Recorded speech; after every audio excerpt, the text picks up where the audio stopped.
Company in Anglesey, flown by Flight Lieutenant Tony Dalton, call sign Tiger 3. Beside and behind us, 19 identical aircraft at 1,500 feet and getting on for 300 knots. The whole formation is led by Wing Commander Martin Stoner, the Chief Instructor at Valley. Together, we write in the sky the figure 75 to celebrate that anniversary. And within that celebration, we shall trace as best we may the history of the Royal Air Force.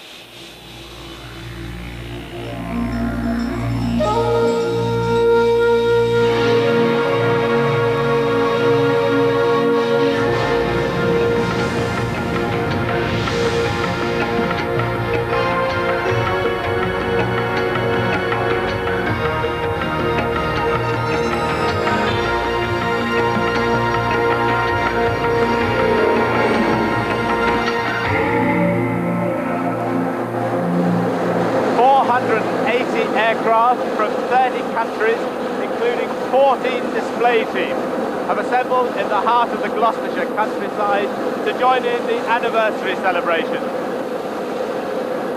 Welcome to RAF Fairford and International Air Tattoo 93, the largest air show ever staged in the history of aviation. During the weekend, 400,000 spectators will have watched over 20 hours of flying displays and a myriad of shows on the ground. For the next 90 minutes, we'll bring you the very best of IAT 93. Well, it seems that to present aviation programmes, you have to introduce them from the air, and I didn't want to be the only one left on the ground. So join me later when I'll be looking at all the fun of the fair from around 500 feet.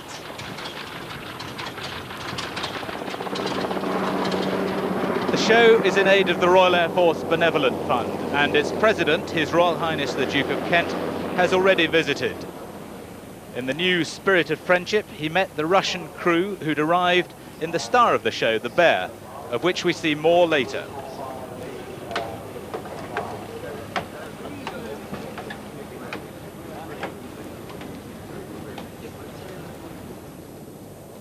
We'll also show you their colleagues' dramatic display in the MiG-29s that ended spectacularly and thankfully without serious injury.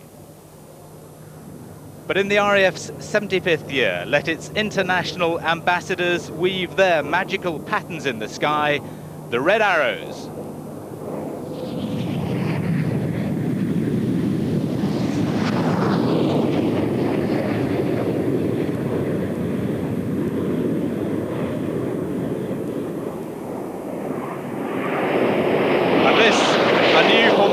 For the Red Arrows, the shape of the RAF's next generation of strike aircraft, the EFA, and from that into the Lancaster bomber, in tribute to the wartime pilots who brought home their crippled aircraft, the starboard engine on fire.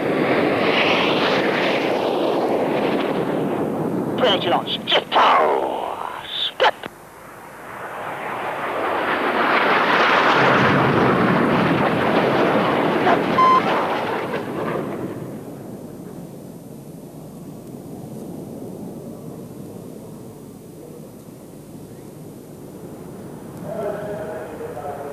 Left. No.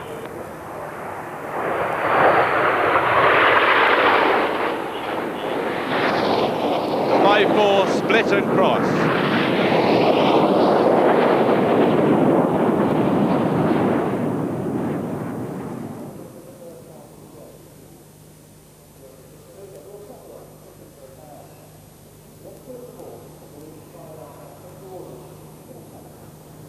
Followed by the fan and split.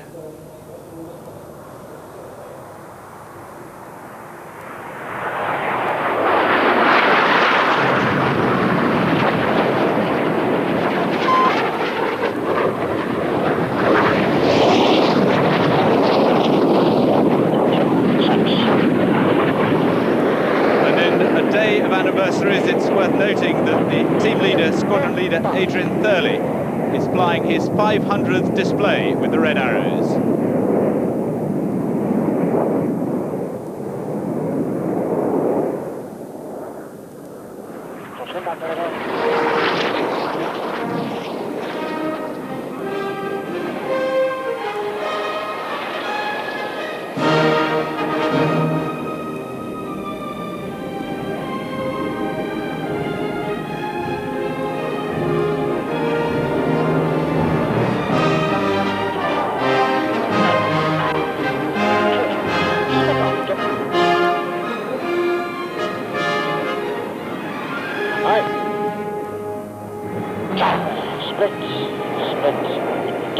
right car!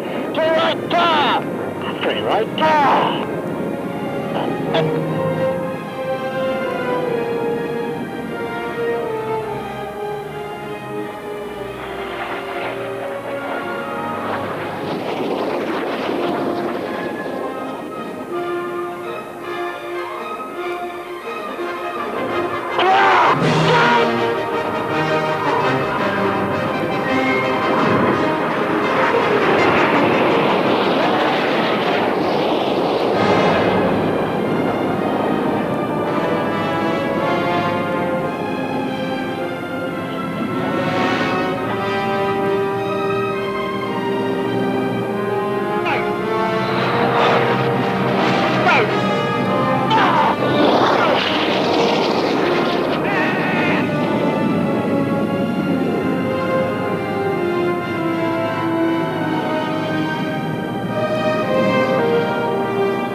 A display to thrill their predecessors, those early pilots who belonged either to the Royal Naval Air Service or the Army's Royal Flying Corps.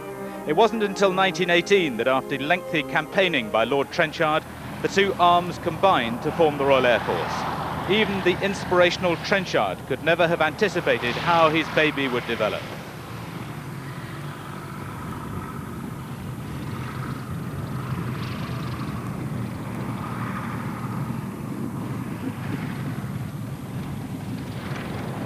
From string wing to swing wing, 75 years on, the Brill Cream boys of the 90s talk about multi-royal combat aircraft, fly at twice the speed of sound, and don't even have to see their targets. But allow former wartime Spitfire pilot Raymond Baxter to tell you the story. We start with the trainers, and this is the famous Avro 504. When A.V. Rowe built the first one in 1913, he told a friend that he thought he'd be lucky if he sold 6. In all, over 10,000 504s were built.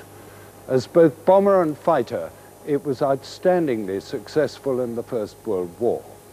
But regardless of its equipment, no Air Force is better than its training.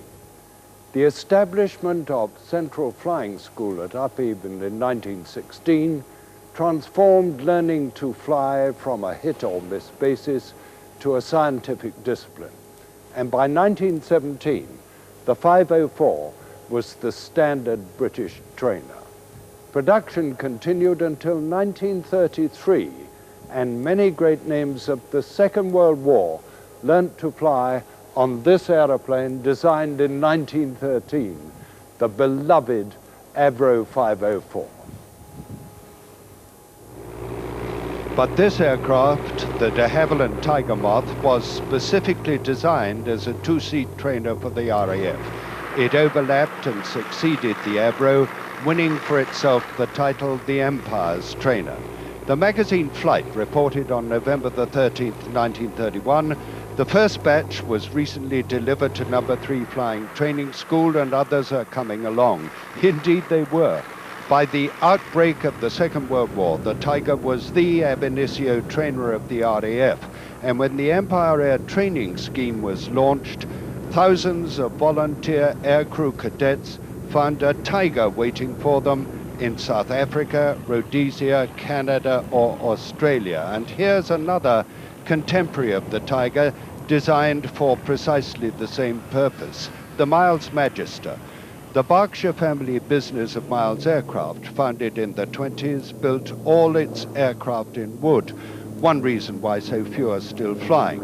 It wasn't the wood that failed over the years, it was the glue. In its day, it was the only monoplane approved by the Air Ministry for ab initio instruction, and 1,293 were built between 1937 and 1941.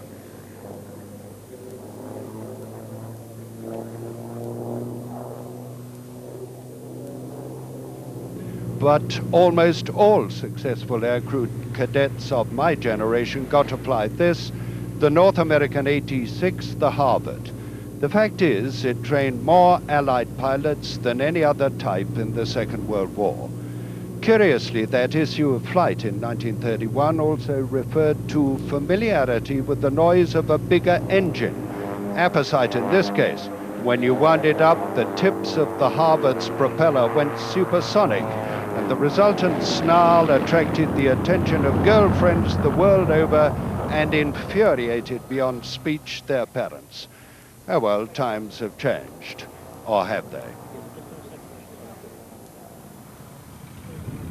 The name de Havilland is one writ large in the history of the RAF, and this aircraft inherited the mantle and role of the Tiger Moth, the de Havilland Canada Chipmunk. Throughout the 50s and 60s, it was the standard first solo aeroplane at every RAF elementary flying training school. Every bit as important was its service to the re-emergence of the Volunteer Reserve and the University Air Squadrons, and the Chipmunk is still in service, flying today. But now the RAF needed a purpose-built jet trainer. This was their first, the BAC Jet Provost, or JP for short, a huge improvement on its predecessor, the Piston Provost. First delivery was in June 1959, maximum level speed 440 miles an hour. Over 450 JPs were built, and they marked a significant chapter in the development of the RAF trainer. Like the Royal Navy, the RAF believes in continuing its great names. This is the present-day Bulldog, two-seat, side-by-side trainer, named after the famous fighter of the 30s. In 1968, the Beagle Company designed a military version of their two-seat Beagle pup, and the fully aerobatic Bulldog first flew in May 1969. 200 horsepower flat 4 Lycoming piston engine, the Bulldog runs about happily at up to 150 miles an hour with a range of 620 miles. And here's the newest recruit to the ranks of the RAF trainers, the Shorts Tucano, which came into service only 3 years ago. The RAF's first single-engine turboprop, and its first design ever to be bought from South America from Embraer of Brazil. It won in 1985 the fierce competition to replace the Jet Provost. Shorts of Belfast were given the job of bringing it up to RAF requirements and then manufacturing it. And Shorts built the T Mark I in December 1986. And finally, in our review of trainers, the Hawk, originally Hawker Siddeley, now British Aerospace, arguably the best of the bunch to date. From its first appearance at Farnborough in 1976, flown by Duncan Simpson, it has been an outstanding success, not only in display, either solo or in formation, but as a hard-working, exciting, advanced tactical jet. But there are other ways to get your kicks in the air.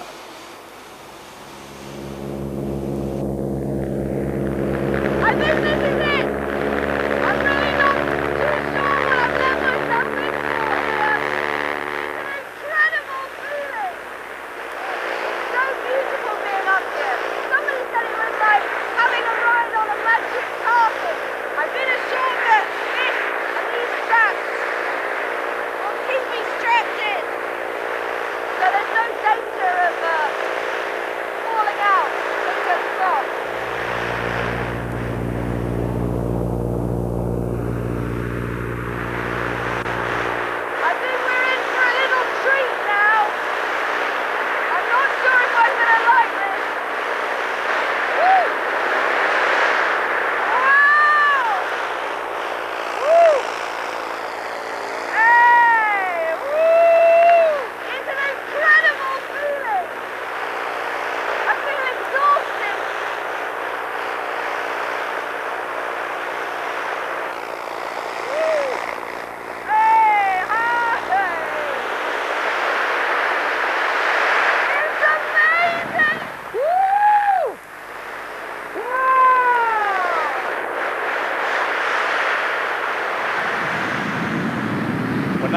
lining up on Fairford runway is one of the most powerful visitors to this year's IAT, the German Navy's Tornado IDS.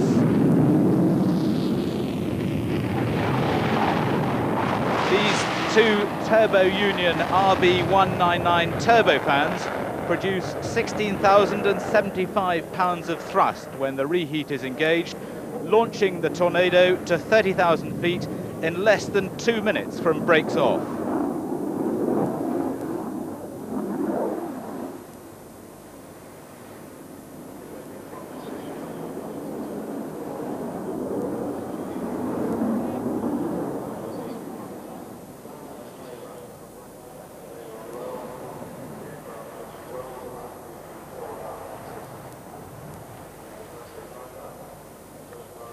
This particular Tornado is normally based at Eggebek with Marienfliegergeschwader 2, where it performs the anti-shipping strike role and can be armed with the Cormoran missile.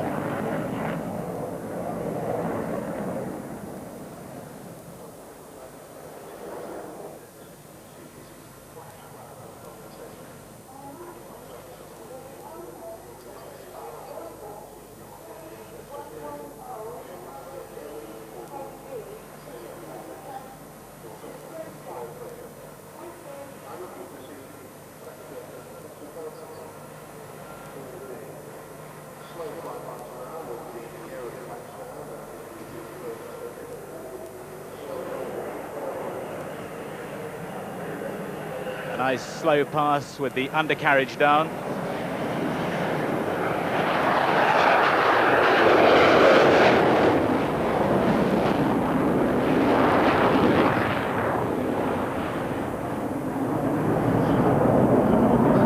The camouflage pattern normally blends the Tornado into the Baltic and North Sea skies. I say it seems to be doing a pretty good job on a typically British summer's afternoon. And an incredibly short stopping distance of a little over 1,000 feet, even in the wet.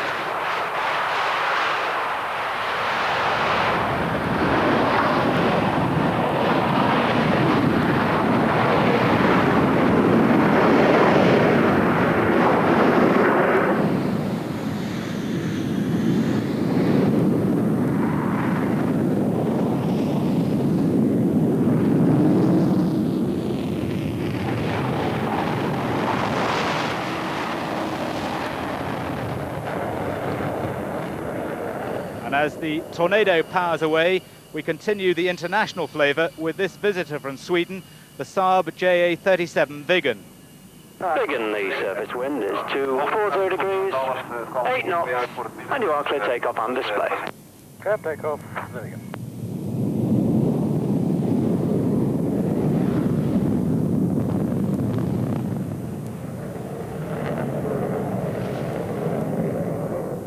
A dramatic-looking aircraft that was designed to be operated from roads in Scandinavia with limited space for takeoff and landing.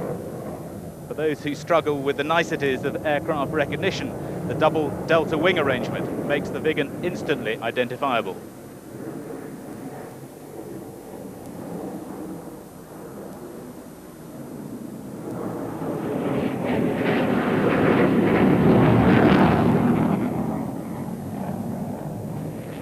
The JA version is designed primarily for air defence and has 6 air-to-air missiles, either Skyflash or Sidewinder, and a 30mm Oerlikon cannon. The Swedish Air Force has a total of 330 in service. This one, being flown by Major Jan Freud, is from F4 Wing at Östersund in northern Sweden.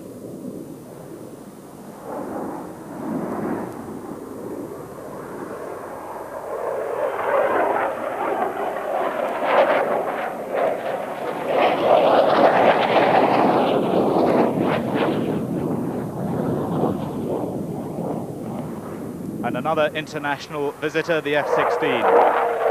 As a firm wartime ally, the 3 Dutch squadrons were assimilated into the RAF, and today they retain those numbers. This F-16A is from number 311 Squadron.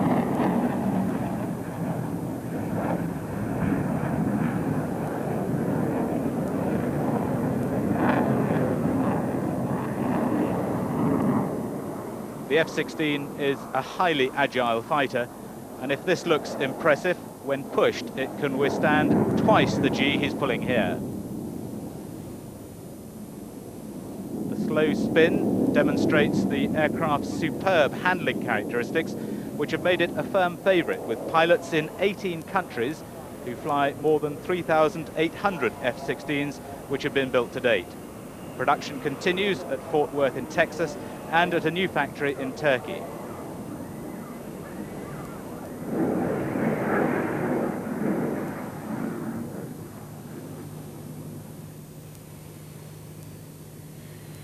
The Dutch use an Irvine 23-foot diameter parachute as well as aerodynamic braking to keep the aircraft's landing performance short.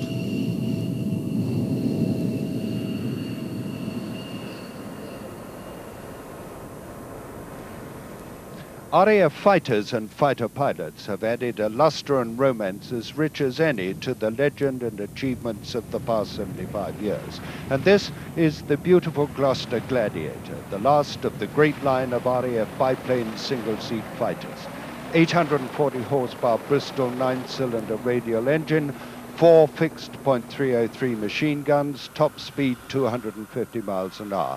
It marked, I suppose, the end of the Biggles era, and inspired in their boyhood the generation who were to fight the Second World War, including myself.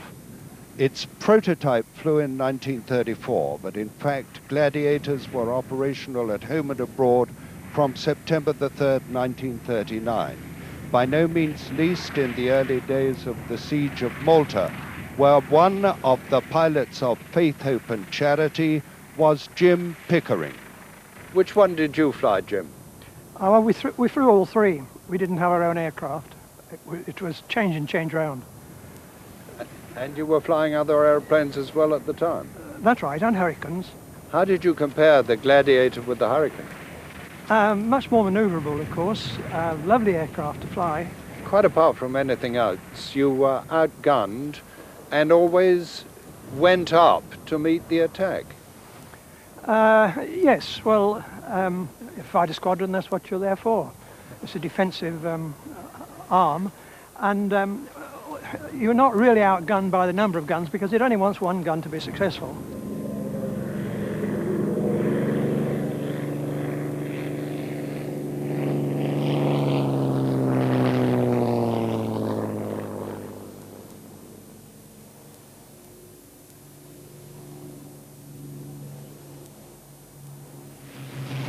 But no names are written more proudly in the history of the Royal Air Force than these, the Hurricane and Spitfire, symbolic of the Battle of Britain, preserved and operated by the Memorial Flight. Both powered by the Rolls-Royce Merlin engine, one of the most important single factors in the Allied victory in the air of World War II, and both arrived in the nick of time. The Hawker Hurricane, which first flew in 1935, came first thanks to the drive and initiative of Sir Sidney Cam and his team, and in fact in the Battle of Britain its 8.303 machine guns destroyed more enemy aircraft than all the other defences put together. But R.J. Mitchell's masterpiece, the Vickers Supermarine Spitfire, which first flew in 1936, unlike the Hurricane, was developed and modified in mark after mark from 1 to 24, each for a specific role.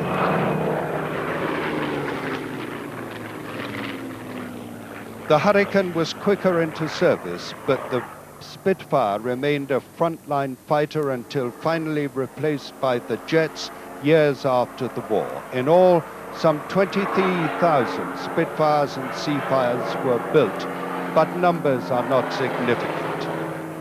The main object of the International Air Tattoo is to raise money for the RAF's Benevolent Fund. It's a charity which was set up to help past and present servicemen and women and their families. It's been going for 74 out of the RAF's 75 years.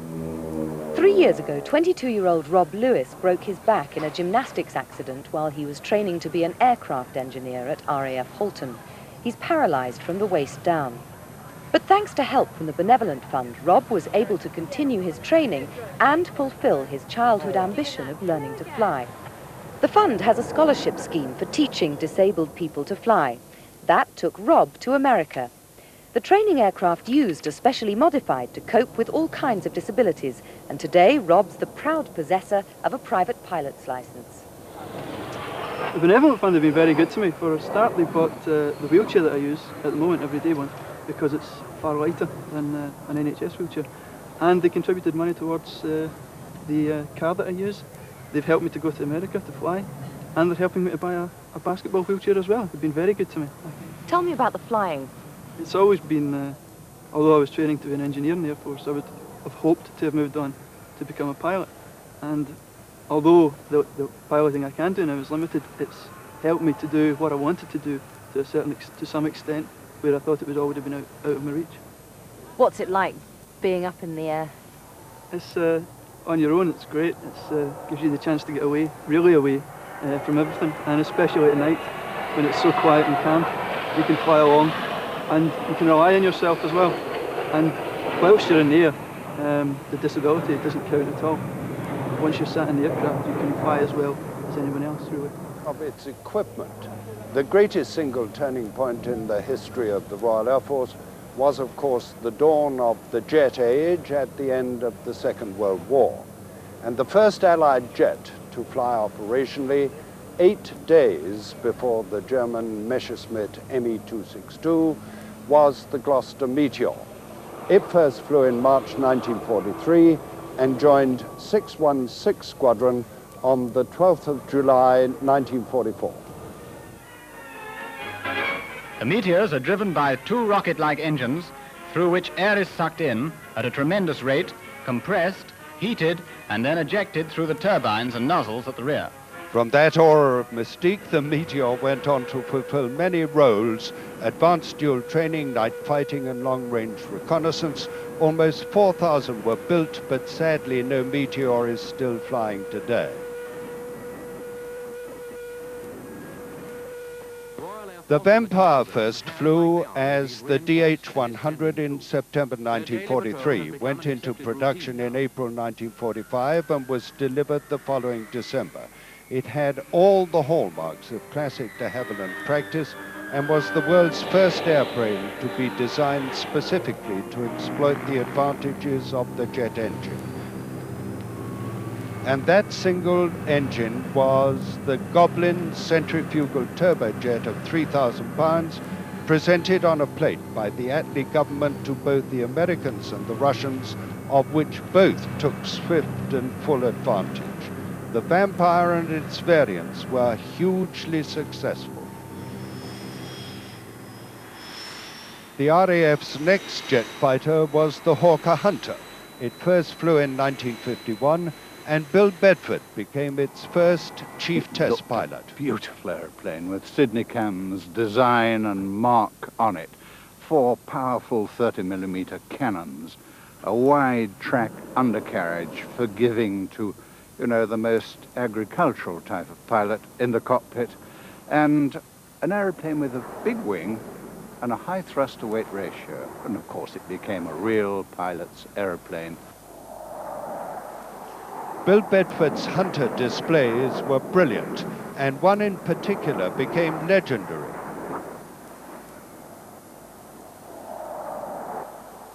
I'd just come hot from Farnborough, where I was right up to speed on display flying with a unique characteristic that we wanted to demonstrate, namely a smoking spin with a swept-wing aeroplane which had never been done in public before. The unorthodox let-down aerobatic display flowed freely. Then I motored along the runway at maximum speed, switched on this powerful smoke generation system, pulled up, zoomed to at full throttle to 18,000 feet. Then it was stick hard back, full left rudder, full out spin over, and the airplane just flicked upwards a few turns and then settled down in a steady vertical spin. My minimum recovery altitude, 6,000 feet. That gave me 1,000 feet for my wife and family. I took recovery action. I let it go down to treetop level, pulled up, did a roll, circuit landing, stepped out of the cockpit, smiled as if it was part of my normal display, and never told anyone about it till 18 years later. Certainly the most revolutionary aircraft acquired by the RAF to date, the Harrier, now British Aerospace and McDonnell Douglas.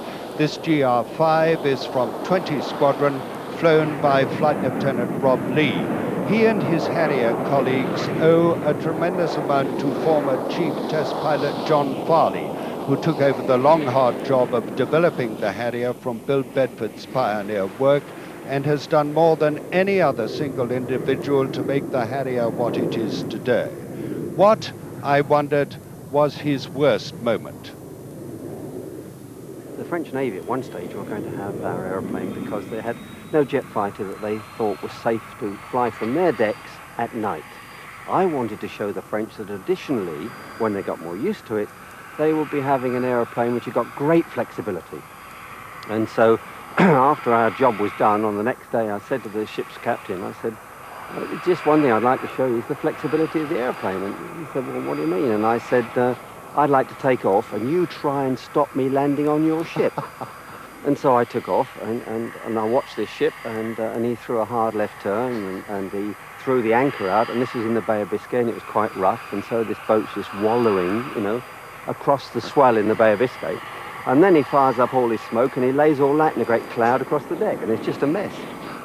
And about 5 seconds after I landed, it wallowed to the right, and now I'm looking down here. And with the brakes on, this thing is just sliding across this wet deck, you see, and there's French sailors coming with ropes and chains and things.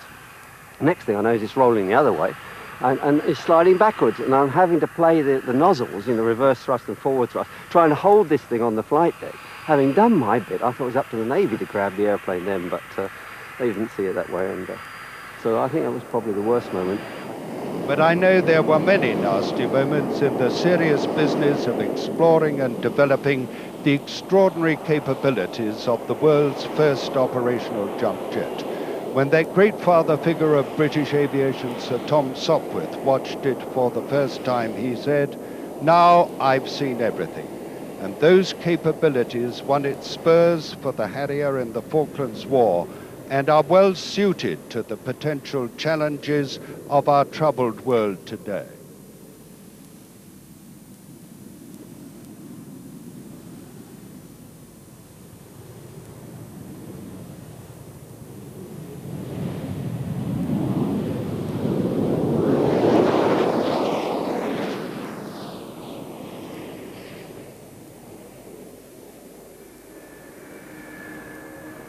For 20 years, those charged with the air defense of Great Britain heeded the frequent call to scramble, which meant another Soviet intruder high above the North Sea.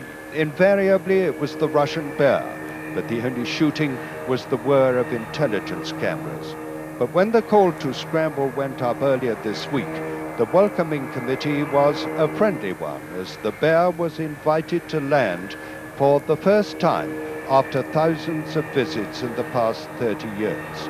A man with a particular interest in flying machines Russian is Jane's aviation expert, Paul Beaver.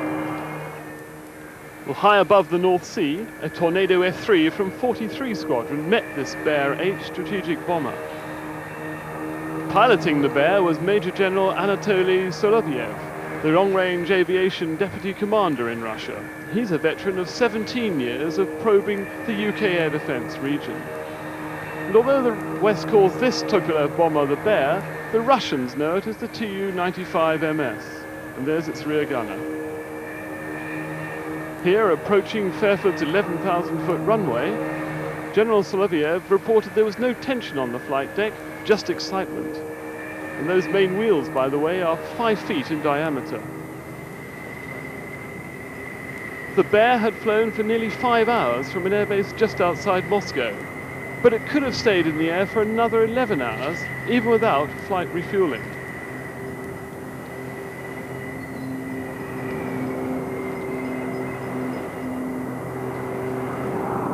A graceful touchdown from a graceful aeroplane.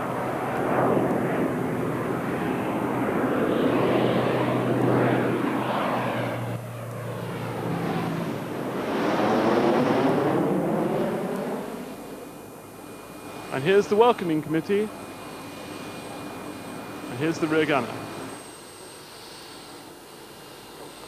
Well, this is the first time that Westerners have been allowed on board an aircraft which, for 40 years, intelligence has been spending time and probably millions of pounds trying to look at the inside of. And here we are aboard the Bear. Hello, nice to see you. Welcome. Thank you. Thank you. Behind this bulkhead, there's room for 6 cruise missiles. Well, Major, could you just take me through the controls? Здесь находится, значит, место командира корабля, штурвал. Major Gobelenko was explaining that this 188-ton Bear has conventionally boosted flight controls. For the pilot, there's an autopilot in the center, and for his normal position as the co-pilot. He said it was a reasonably conventional aircraft to fly. Can I give you the BBC? Right. And here's an exchange of badges of special significance. BBC just happens to be the initials of the Russian Air Force. The English Electric, later BAC Lightning, was a sensational aeroplane from all points of view. Powered by 2 Rolls-Royce Avons with reheat generating some 30,000 pounds of thrust, it became the RAF's first genuinely supersonic all-weather squadron fighter. It succeeded, great opportunities were missed, but it was a sensational aeroplane.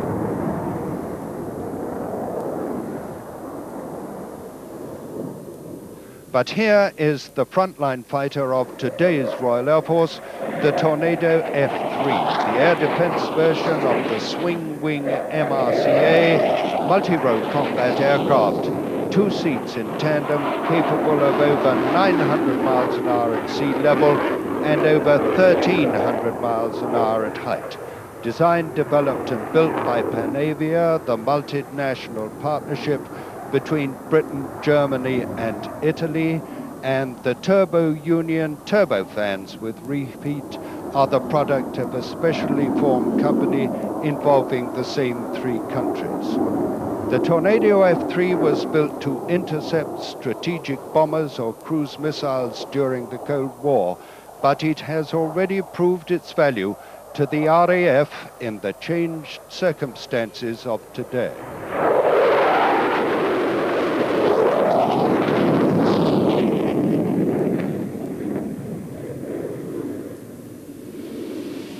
A few years ago, Tornadoes would have been on opposing sides to MiG-21s. Today, they provide the welcoming escort for the world's newest aerobatic team, the Hungarian Sky Hussars.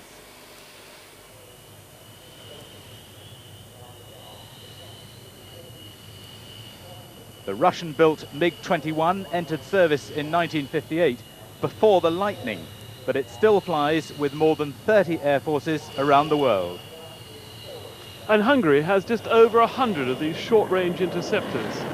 Despite only weighing 10 tons on takeoff, the MiG-21 needs all the power available in its 2-man Sky turbojet for air combat maneuvers and flight up to Mach 2.1. That engine's very thirsty, particularly as most of the maneuvers are executed using the afterburner. The cockpits, like most Russian aircraft, are painted green inside, which is supposed to be soothing. And considering the lack of forward visibility, they probably need all the soothing they can get.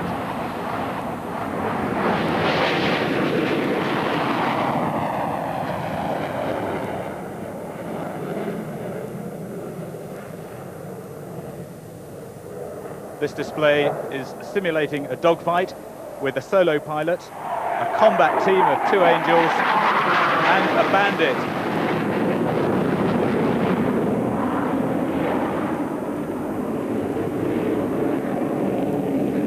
These pilots fly for only 80 hours a year, and they spent just 10 hours rehearsing this display.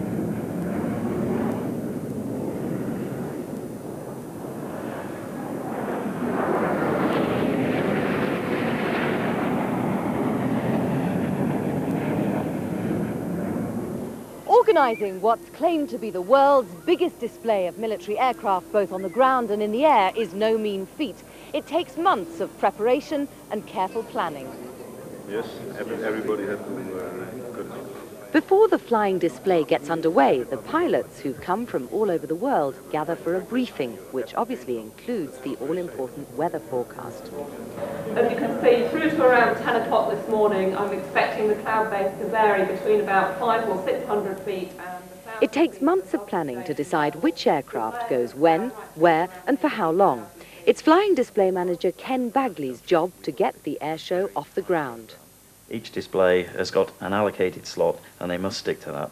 If they don't, obviously it's got a back-on effect leading on to everybody else in the display. And we work on very tight minimums. As soon as one aircraft is landing, the next is lining up and ready to go. And there is never a time throughout the day when there isn't something in the air or on the runway. Right, we've got a call sign. Precision planning isn't only necessary for the display itself. It's an enormous task just to get the 500 or so aircraft in and out of the site, both before and after the event.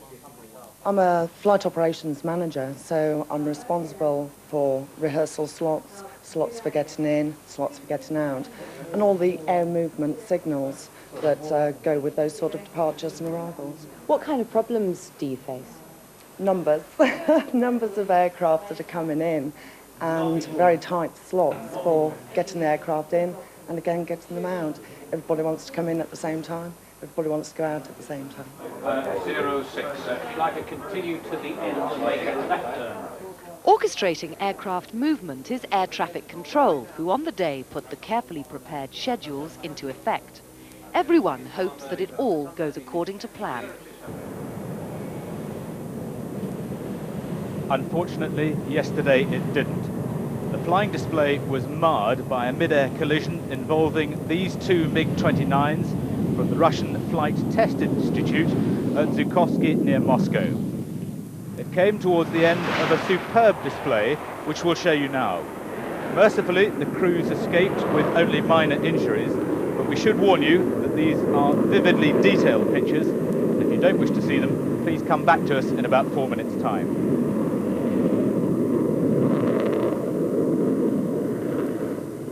Flown by two test pilots from the Institute, the MiG pair initially performed in tight formation, showing off the superb handling characteristics of one of the world's best fighter aircraft.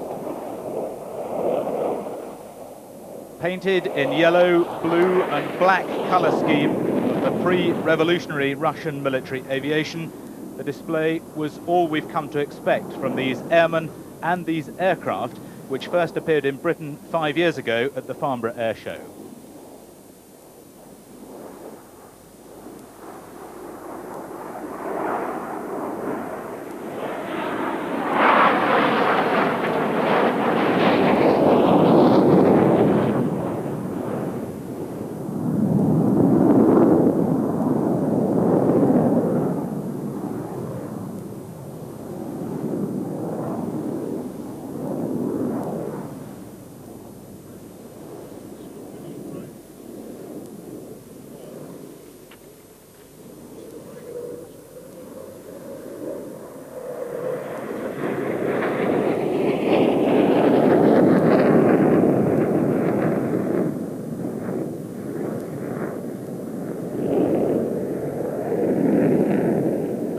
Then performed a series of opposition manoeuvres.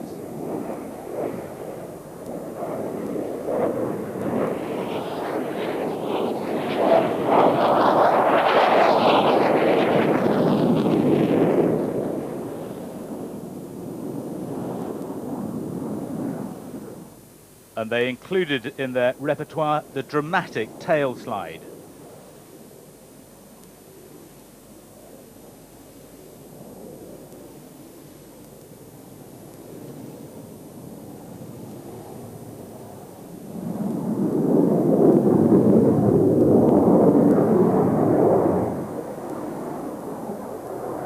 That then led into a parallel loop, and it was in the middle of this that the collision occurred.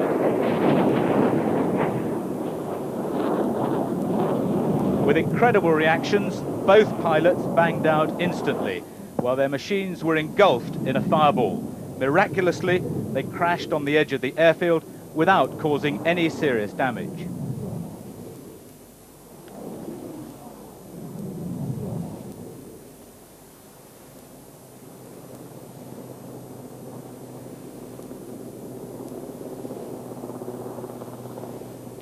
But let's look again at those dramatic moments with the benefit of slow motion. This MiG, flown by Alexander Bestcheznov, appears to slice the aircraft of Sergei Trzaskaya. Sergei's aircraft fireballs, falling to earth, with debris hitting a nearby parked Belgian Hercules. Viewed from another angle, we now follow Alexander's MiG and see him eject almost immediately after impact. There goes his rocket. Viewed from a third angle, the impact is clearly visible. Yet it appears that Sergei does not eject for several heart-rending seconds, his MiG already a fireball. There goes his seat now. The parachute deploying. Yet miraculously, both Alexander and Sergei have a cigarette and walk away to fly another day. Yeah, I'm coming away in the car.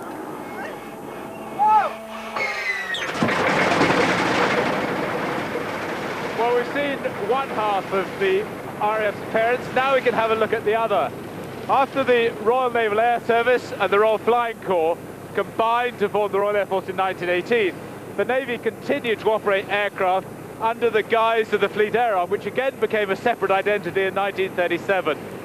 But during the Second World War, the Navy's workhorse was the Fairey Swordfish, or the famous old string bag. The string bag came into service with the Fleet Air Arm in 1936, was outdated by 1939, but remained operational until the end of the war, and was therefore the last biplane to see active service. This particular aircraft is Lima Sierra 326, a Mark II Fairey Swordfish. It's operated by the Royal Navy Historic Flight, based at Yeovilton, one of only two left flying in the world. And I must say, one of the perks of this job is to be able to fly in a wonderful old aircraft like this. It's powered by the Bristol Pegasus 30 radial 9-cylinder engine. They have a crew of 3 with the pilot up front.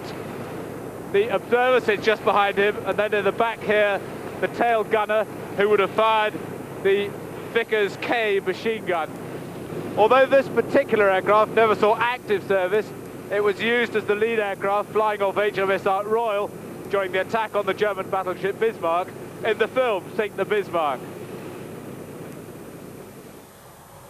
And here's one of the flying boats which served RAF Coastal Command well in the Second World War, the American Consolidated Catalina. In fact, it's an amphibian, as you can see. The exploits credited to the Cats are legion. One found the Bismarck in mid-Atlantic, one attacked a Japanese carrier in daylight after radioing "please inform next of kin," and one set up a world record when it taxied at sea for more than 100 miles in the Far East, too heavily laden with refugees to take off. Astonishingly, over 4,000 in total were built and hundreds served in many countries until long after the war. The de Havilland Mosquito could be described as the original multi-role combat aircraft and resulted from an entirely private venture. The Air Ministry wanted nothing to do with an all-wooden aeroplane. The prototype first flew on the 25th of November 1940, and from it stemmed 7,781 Mosquitoes, powered by 2 Rolls-Royce Merlins, faster than a Spitfire. It could carry a 4,000-pound bomb. It was the RAF's first really successful night fighter and intruder. It made the Pathfinder force possible. Its Coastal Command version carried a 6-pounder gun. An epic aeroplane, it performed epic deeds. Hawker Siddeley Buccaneer. Designed as a 2-seat carrier deck striker, it first flew in April 1958. And after the notorious Duncan Sands Defence White Paper of 1957, it was the only new project not suspended or cancelled. And on the very eve of final replacement, the Buccaneers were rushed out to the Gulf War, where they performed brilliantly.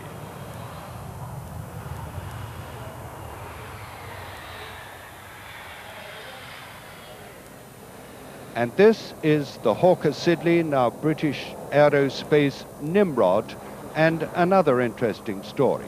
Based on the de Havilland Comet, it was designed to be the world's most sophisticated long-range maritime reconnaissance and anti-submarine aircraft. With 4 Rolls-Royce Spey engines, 2 of which can be shut down in flight on extended patrol, it has a crew of 12 and state-of-the-art detection equipment. Its range is phenomenal. The later AEW version was eventually abandoned, but the Nimrod in its original role is still a valued aircraft in the Royal Air Force.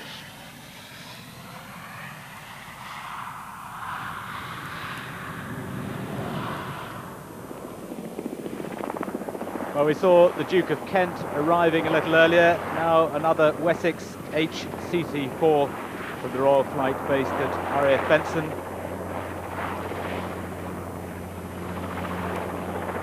And inside His Royal Highness the Duke of Edinburgh visiting International Air Tattoo 93. And no doubt His Royal Highness, as a helicopter pilot himself, will be delighted to see the modern-day equivalent of the Royal Flying Corps, the Army Air Corps, who've sent the Silver Eagles to join the party.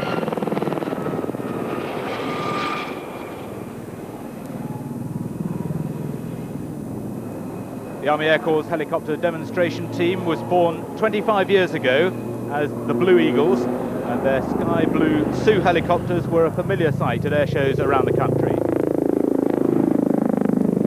This year the team is made up of volunteer instructors from the Army Air Corps Centre at Middle Wallop, flying 4 Gazelles and a Lynx.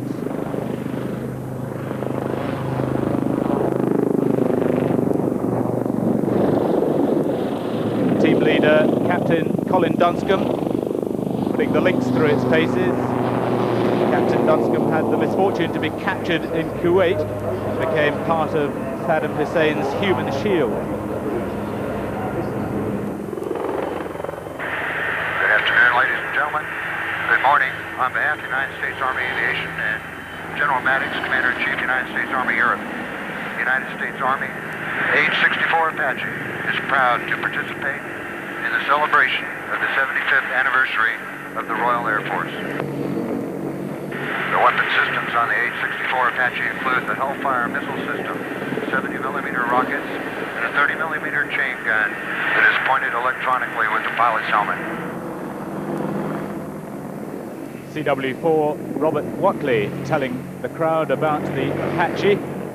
I must say it's unfortunate that there are no flying displays here at Fairford by the United States Air Force at all, and in fact the only American aircraft being flown by an American is this one from the US Army. It's of particular interest to British eyes because it's one of 3 main contenders to win the MOD contract for about 100 new attack helicopters for the British Army, worth between £2 and £2.5 billion.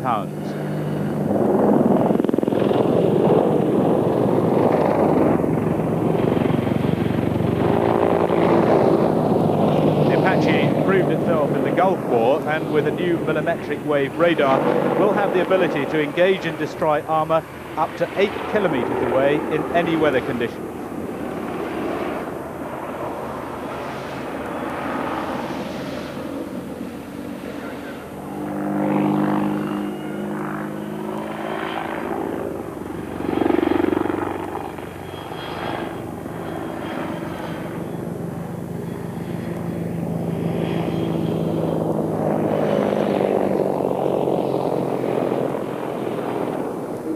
French Air Force has sent La Crème de l'Aviation de la France, celebrating its 40th birthday, La Patrie de France.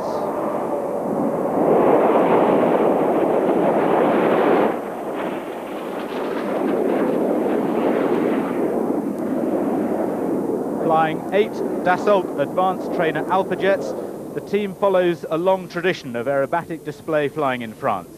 By the end of last season, they'd logged 113,000 hours in over 1,500 performances, with 136 pilots taking part.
experts and enthusiasts who flock here. All kinds of different people drop in to enjoy not only the flying displays, but the multitude of other things that are on offer. Around 200 aircraft line the main thoroughfare, stretching over a distance of around 2 miles. Among the international contributors, the Royal Jordanian Air Force, complete with Bedouin tent.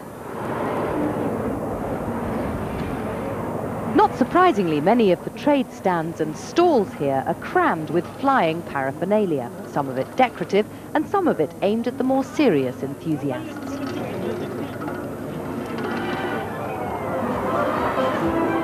And if you're tired of traipsing around the huge site or craning your neck to watch the flying displays, there are plenty of alternative ways of getting around.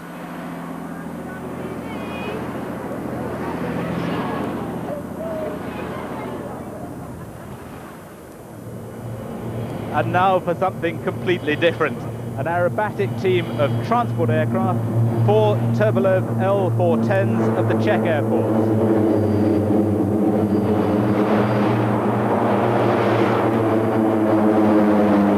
The team started out in 1989 with 3 aircraft. They now have 4. Each has a crew of 3, and they're led by Major Vladimir Randa. Well, the Czech aircraft manufacturer Let nearly went out of business last year when the Russian airline Aeroflot cancelled a major order, for most of the aircraft had already been built. Luckily, there now appear to be sufficient customers for this rather useful 19-passenger general-purpose transport, and they seem to have secured Let's future.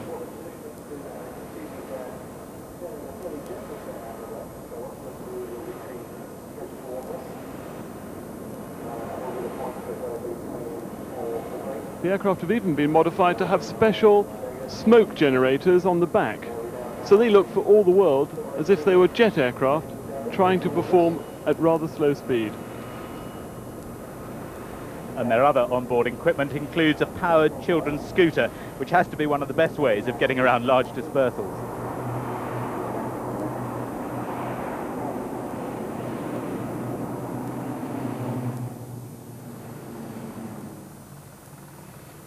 Air forces from around the world have sent aircraft to join the celebrations, and it's marvellous to be able to welcome one of the newest.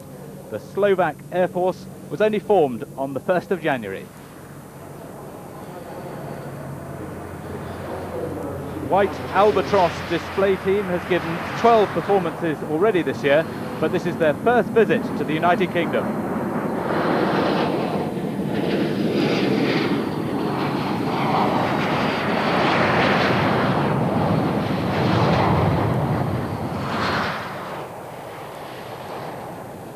They arrived at Fairford via RAF Manston in Kent, where they were impressed by the length and width of the runway.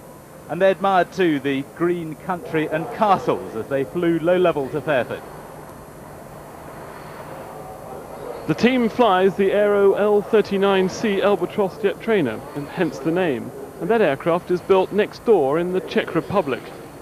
But for 20 years now, it's been the most widely used trainer in service with nearly 30 countries around the world. They're even looking for a new version to be powered by the American Garrett engine in place of the Ukrainian Progress turbofan. And this is going to build on sales successes in the Far East.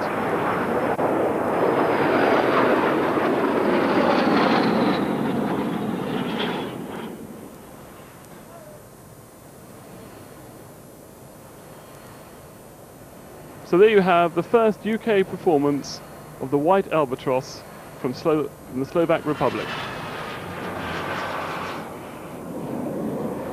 And more from the Czech Air Force. Czech pilots have poked fun at the NATO code name for this rather evil-looking close air support fighter. NATO called it Frogfoot, so the Czechs painted a hammer-wielding frog cartoon on the tail. It's a Russian design that was actually first detected by spy satellite. It's got some remarkable design features, including the capability of its engines to use almost any fuel that's available on the battlefield, tank diesel or even petrol.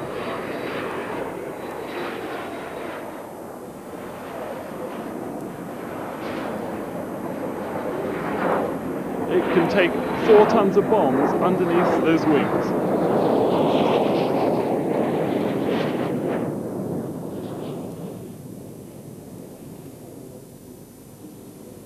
Regular visitors to the International Air Tattoo since 1985. Team Aguirre flies the Casa C-101 Aviojet, and the pilots are all instructors at the Spanish Air Force Academy near Murcia.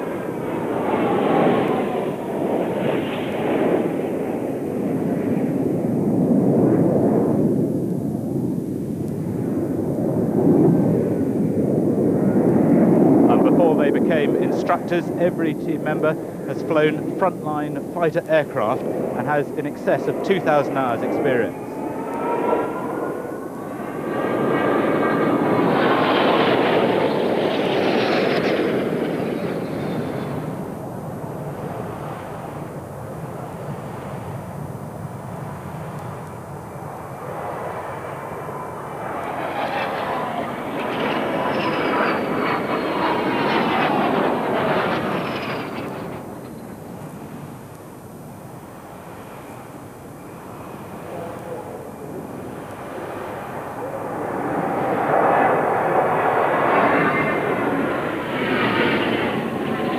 NASA is hoping to sell an improved version of the Aviojet to America to fulfill the current US Air Force and Navy requirements for an advanced trainer.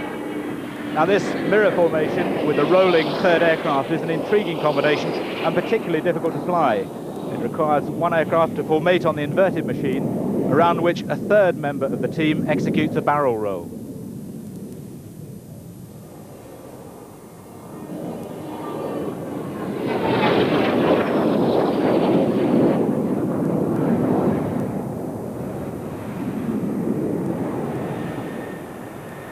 Now every team has its own particular signature, and for Team Aguirre it's the formation landing with the rear element touching down first.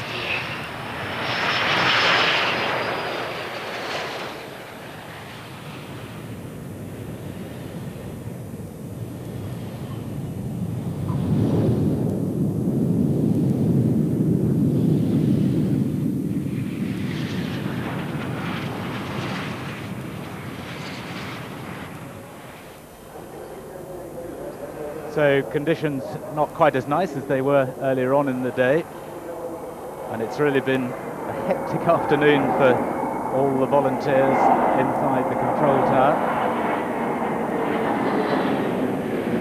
controlling the biggest flying display ever, which has been enjoyed by so many people here. But they have put up with some pretty horrible weather. Yesterday morning it was absolutely tipping down, and it's not very nice again now.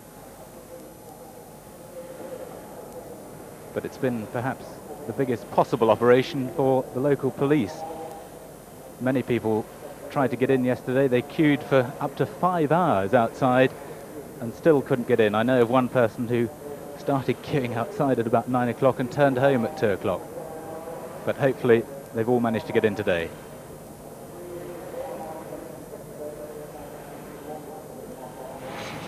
Perhaps it could be said that the RAF was slow to appreciate the necessity for purpose-built transport aircraft. Modified bombers, as exemplified in Alcock and Brown's first transatlantic crossing, were considered adequate. And I wonder if this Dragon Rapide was the first essentially transport aircraft which the service acquired in, would you believe, 1935? Perhaps they were influenced by the fact that the then Prince of Wales, later the uncrowned King Edward VIII, bought one for his personal use. At any rate, it is significant that when we went to war in 1939, it was an American aircraft, the great Douglas DC-3 Dakota, which became the workhorse of the Allied Air Forces. We are grateful that today it is flown by a commercial operation, Air Atlantique, who still find it a viable proposition in terms of pollution control, photo recce, joy rides, charter work for freight passengers and other realistic enterprises 58 years after it first flew. What a great aeroplane to fly. I came to it as an ex-fighter pilot, was proud to taxi it into places like Malta and Naples after its history. The Dakota served on every front in the Second World War, from the Arctic to the Arakan. It carried paratroops, stores, VIPs, guns, and even mules. It sustained beleaguered garrisons when they had no other hope of survival. It was flown, as at Arnhem, by gallant men in support of heroes.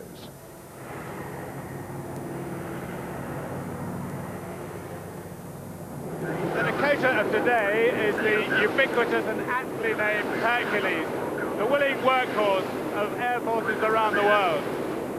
I have rather mixed memories of being huddled in the back of one of these for 3 hours low level with 60 other paratroopers. At the end of that, we couldn't wait to get out. The parachute display teams of the Royal Air Force and the Royal New Zealand Air Force, the Falcons and Kiwi Blue, have rather less cramped accommodation, and they're here purely to entertain the huge RAF Fairford crowd. So first away, it's Kiwi Blue with team leader Flight Lieutenant Seven Smith. All parachute jumping instructors from the Royal New Zealand Air Force Parachute School. The parachute display team of the Royal Air Force, the Falcons. And away they go, led by team leader Flight Lieutenant Alex Jones.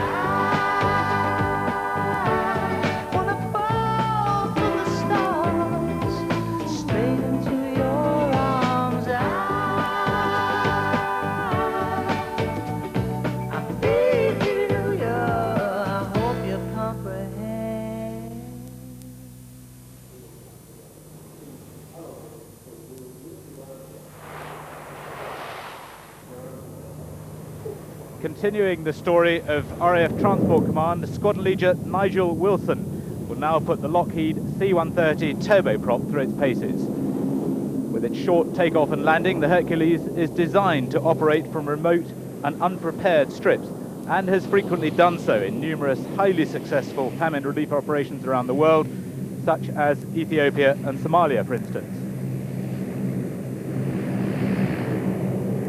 But these Hercules from RAF Lynham in Wiltshire are now involved in much more dangerous operations as they daily brave the threat of hostile fire to bring relief to the troubled peoples of Croatia and Bosnia.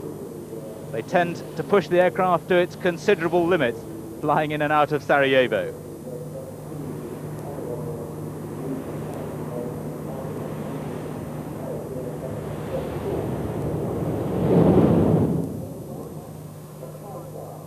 The RAF's strategic transport needs are met by the Lockheed TriStar, which came into service in 1984, and the older VC-10.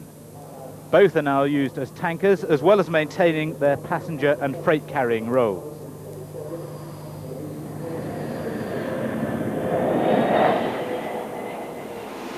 The Hercules, too, is involved in tanking.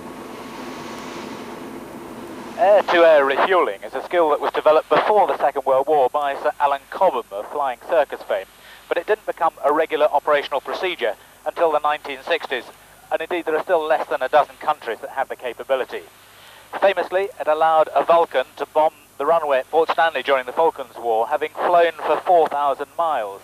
And directly as a result of that, the Hercules fleet was modified to allow them to fly anywhere in the world. But while having the ability to go non-stop to Australia... Enthusiasts will travel hundreds, even thousands of miles to be close to the action. This campsite is full of devoted plane spotters. They're sleeping in tents, caravans, even cars, to make sure they don't miss a jot of what's going on next door. Sleeping on the doorstep is the only guarantee of getting into the ground early enough to bag the best seat from which to spot. Events like this are a plane spotter's dream, even if it means roughing it. Well, I'm staying here, I'm staying in here, in the Ladder Hotel. I brought it down from Scotland on Wednesday, and I've been sleeping in it for 4 nights. Why do you do it? I don't know. I don't know, anything up in the sky. I used to bird watch. I think there's something about flight that just turns me on. It's nice, exciting. Like the noise, like the spectacle, just like the feeling of being around aeroplanes. Britain and Holland nurture more fanatical plane spotters than every other nation put together. To the bewilderment of those on the outside, the most devoted travel around the world in pursuit of their passion. When face-to-face with the aircraft, the fans take photos and note aircraft numbers, where the planes come from, and who the pilot is. This year's air show is said to be the most important event in the plane spotting calendar, and to the dedicated, it couldn't be missed for the world.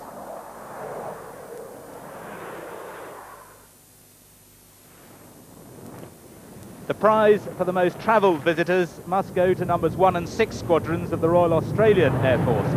This F-111C took a week to get here, staging through Fiji, Hawaii, the continental United States and Canada. Its pilot, squadron leader David Tutt, has nearly 2,000 hours on F-111s, while his navigator, squadron leader Rick Owen, has an even greater pedigree. His father flew on Lancasters, Canberras and F-111s. It's capable of speeds in excess of Mach 2.5, over 2.5 times the speed of sound, and it's also capable of torching.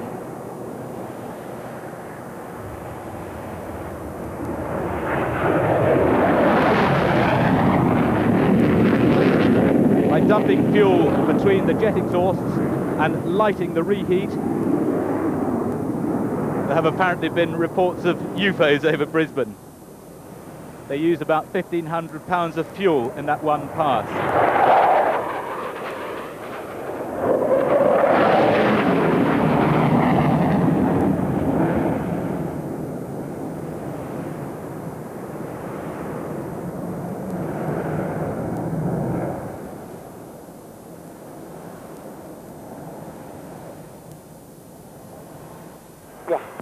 Last of the formation display teams, but by no means the least, are the Air Macchi MB339 Pans of the Italian Air Force, the Frecce Tricolori.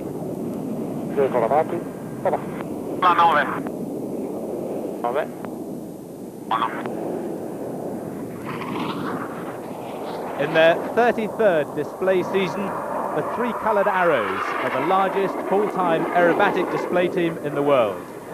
Based at Rivolto near Venice, they're led by Colonel Giampaolo Meniscalo, or Pony One, who's been on the team since 1986.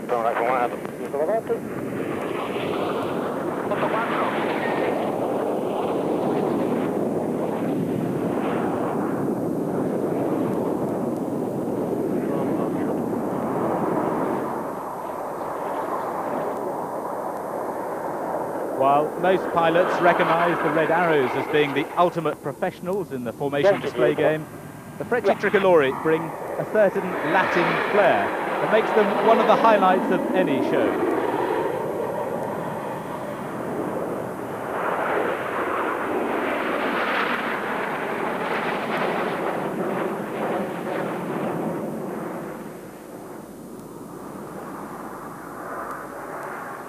These dashing Italian aviators have huge appeal in their own country. In fact, there are 29 special fan clubs there, as well as, curiously, one in Canada.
2, 3. Lungo 1.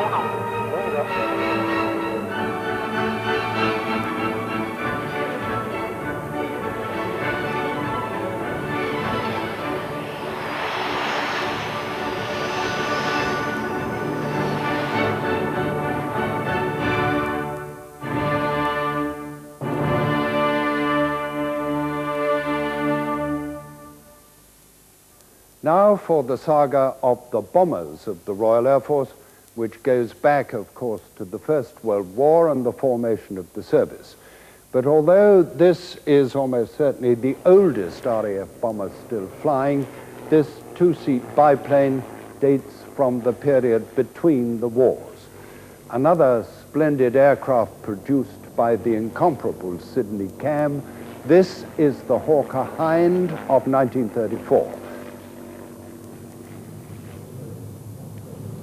But this aircraft, the Bristol Blenheim, elevated the RAF bomber into a new generation, and its origin is as fascinating as its history is gallant. This is the last in the world still flying, thanks to the incredible tenacity of a small group of dedicated enthusiasts led by Graham Warner. After 12 years' work, they got it flying, and within weeks I saw it crash at Denham. That was 6 years ago, and now they've done it all again. A story itself worthy of the aircraft's history and of the gallant men who defied all the odds to fly it against the enemy in the darkest days of the war. It was the air-minded newspaper magnate Lord Rothermere who shook up the Air Ministry with his request for a private version which created the Blenheim. Accompanied by the roar of the 4 Rolls-Royce Merlins, the Avro Lancaster, the RAF Memorial Flight's cherished symbol of the awesome might of Bomber Command in the Second World War. It stands for the Wellingtons and Whitleys and Hamdens that went before it, and the Stirlings and Halifaxes which flew beside it. Above all, it stands for the thousands of brave young men who flew in Bomber Command. Deliveries began in early 1942, and in all over 7,000 were built. But this is the last Lancaster in the world still flying, in the safe hands of squadron leader Andy Tomerlin and his crew. Perhaps the Lancaster raid most famous is that of 50 years ago, when 617 Squadron dropped the Barnes-Wallis-Bunting bomb in the Dambusters raid after months of intensive experiment and training.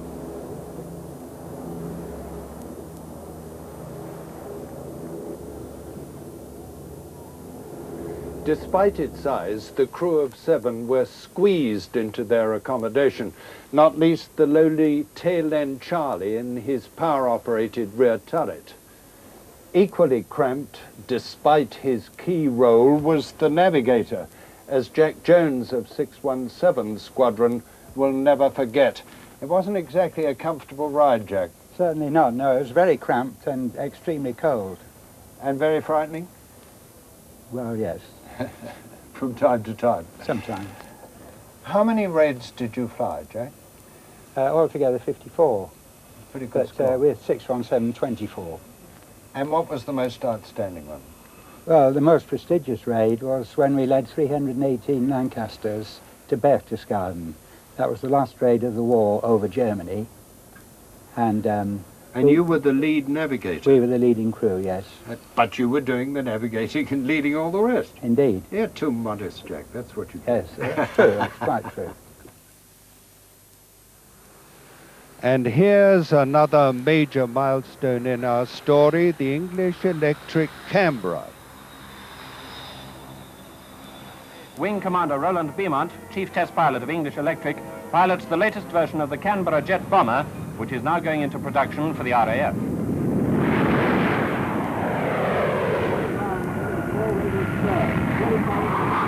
The Canberra was so far ahead of its time, the Americans bought it. The onset of the Cold War in the early 50s confronted the Royal Air Force with its greatest challenge. What was required was a new force to carry the nuclear deterrent, the V bombers.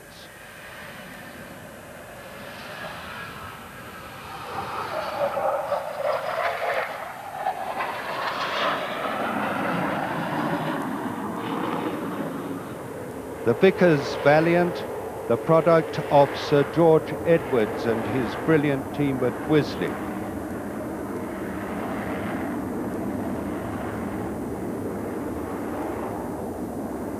Sadly not flying in this 75th anniversary celebration, but seen here 2 years ago, the most famous of the B bombers, the unforgettable Falcon, the huge delta shape which was a showstopper whenever it appeared.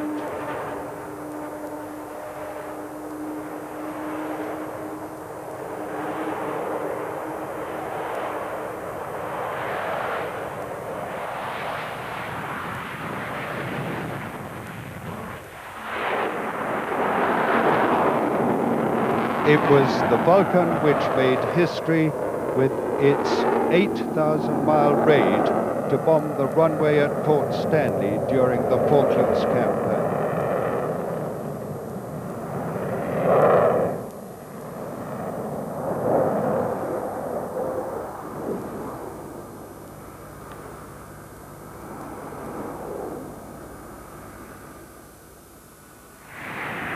We move on now to the 70s, and like Concorde, an example of successful, if difficult, Anglo-French cooperation.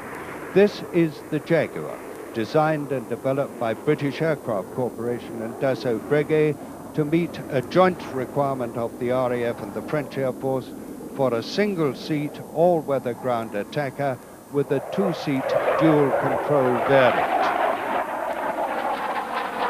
Just subsonic, packing a terrific punch, the Jaguar is a great success.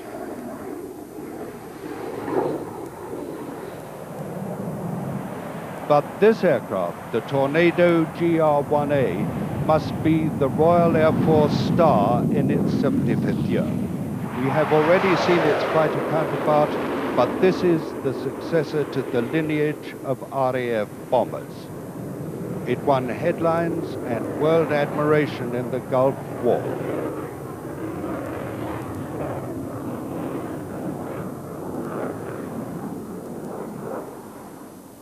And in honour of 75 years, the Battle of Britain Memorial Flight leads a final flypast of some of the RAF's great aircraft. Never in the field of human conflict was so much owed by so many to so few. Raymond Baxter is almost as old as the Royal Air Force, but is proud still to be flying with them. He's on board the Lancaster. If ever there was a flying shrine to courage, you join me there now. In these confined spaces, brave men fought and died. The history of the Royal Air Force is punctuated by great names, both within and without the service. Some defied the politicians, some defied the accepted rules of technology, some defied the enemy in the face of fearful odds. But the people who made the Royal Air Force what it was and is today are anonymous. They are the men and women who were and still are prepared to serve and simply go on doing the job in hand to the best of their ability, whatever the circumstances and however great the cost.